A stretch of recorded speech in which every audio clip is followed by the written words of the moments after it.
welcome back to Lounging Lizards, where my lizards are still lounging. Today I'm going to do a video on how you can actually pick up a gecko by the tail. I would not suggest doing this if they are babies, if you are a first-time leopard gecko owner, and you want to be able to have some experience before you actually start doing this. Because if you don't apply, if you apply too much pressure, they will drop the tail, and that's not going to be good.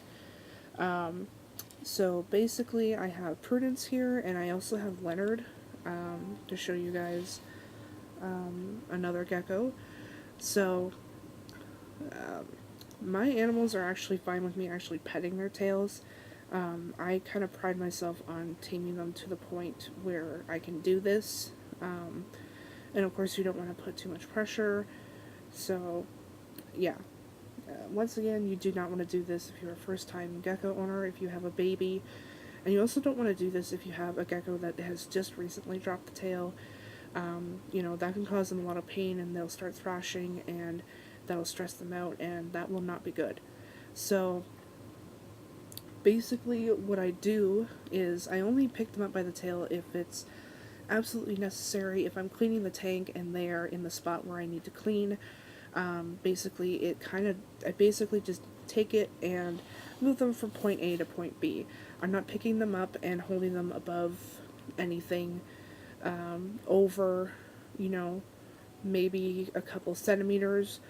I'm not, holding them for an extended amount of time. It's basically just a quick little 1, 2. If I need control of her, I can pick her up like this and put her on my hand. Typically I don't really have to do that with her. She's actually very calm. But when she's on a table like this and she wants to explore, being able to grab the tail is necessary in order to stop them from running off the table and hurting themselves. So, yeah. You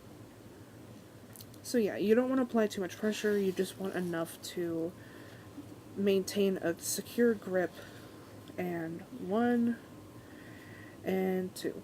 And their first instinct when you do grab the tail is to stay still. Geckos, a lot of people say, oh, they want to drop the tail all the time, that's why I don't pick them up by the tail. That's not true. Geckos, they do not want to drop the tail. Reason why is because leopard geckos have fat storage in there, and that keeps them, from dying, basically. It keeps their bodies nutritionally okay in terms of, if there's not a lot of food available, they can rely on that tail in order to sustain themselves. So for them, if they drop their tail, they have to go out scavenging even more, they have to get more food into their bodies, and, they don't want to have to do that.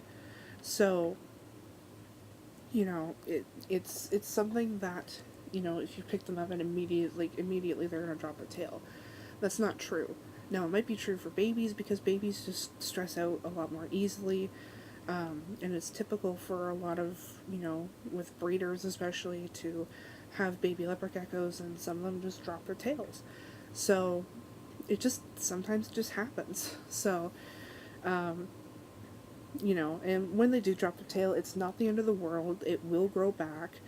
The only difference is that it will not grow back the same. It'll grow back basically to kind of mimic the same pattern and shape of their head. This is basically to confuse predators, in the sense that if they have 2 heads, they'll sit there and go, oh god, which end is which? They're not fighting animals. They do not fight. As you can see with Prudence here, she's literally almost falling asleep on me.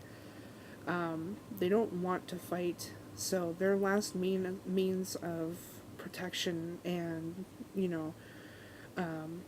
just in general staying alive is this little tail right here. So they're not going to drop the tail if you grab it, as long as you're grabbing it responsibly and you're not just taking them and flinging them around and just having an ill regard in general for their safety and well-being. Once again, grab the base very lightly with, all of your fingers. You could do 2 fingers, but I choose to do all of my fingers to get a secure grip so that it's all good. And as you can see, their first thing they're going to do is they're going to stay perfectly still, because they don't want to drop the tail. And then all you do is you just do that, and that's pretty much about it. It's a transfer from point A to point B. So I'm gonna get Leonard here, and I can demonstrate with you guys that you can actually grab their tails if they've already previously dropped their tail. So I'm gonna grab him real quick. Here, bye-bye. I know. So here's Leonard. He dropped his tail probably about, oh gosh, I'd probably say about 6 or 7 months ago. My God, Prudence, stop. And it's grown back pretty good. I don't think it's going to grow back any more than it is right now. But as you can see, the tail is kind of in the shape of his head. And that's basically to deter predators even more, because they get a little bit confused by the shape of the tail and they won't know which end from which. So basically, do the same thing. If you have a gecko that has lost at the base of the tail, I would recommend waiting until the tail is fully grown back. Don't do this when they've just lost the tail, because obviously they're going to be in pain and they are not going to be happy campers when you try and grab them. So you want to do this, run by the base if they have the base of the tail still, and all you do that, and once again, point A to point B. That's basically it, and you want to make sure that you're using not too much pressure, but just enough so that you can actually hold them securely without them slipping out of your hands. I wouldn't suggest doing this when you're giving them a bath. If you're about to dunk them into the water, do not do that, because like you can see, they go head first. You don't want their whole head dunking underwater, because they will panic and they will, inhale some of that water, and that's when you're going to get breathing issues and all sorts of other stuff. So you don't want to do that sort of stuff with them.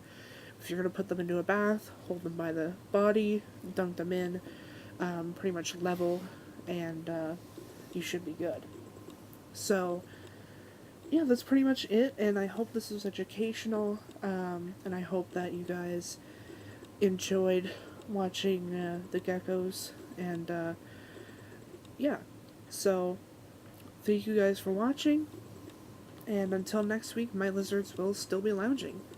Bye-bye, guys.